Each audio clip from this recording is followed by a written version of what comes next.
Want de beoordelingscommissie zei te wel dat ze vanuit de topsporter redeneerden, maar dat de twee grootste sporters die het Nederland had op dit stuit, Olympisch kampioen turnen Epke Zonderland en Olympisch kampioen reetrieden Sven Kramer, haar zo duidelijk uitspreken voor het behoud van Tialf, dan wordt het een dreig verhaal.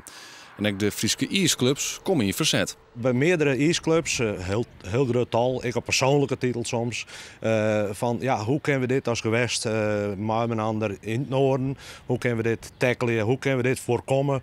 Warkum is de eerste die het heel concreet zijn het van wij schorten ons lidmaatschap op.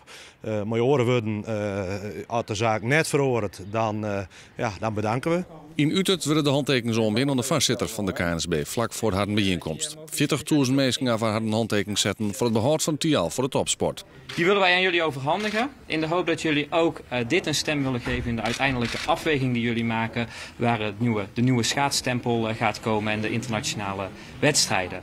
Doekle Terpstra zei het serieus te nemen. En het is goed om te zien hoe manifest en hoe groot uiteindelijk dat initiatief is geworden. Complimenten daarvoor. Terpstra, hoe dreig zal het worden? Het zal wel dreig worden, maar het is een stevig advies, een doorvrocht advies. En dat betekent dat wij daar op een verantwoorde manier maar aan de gang moeten.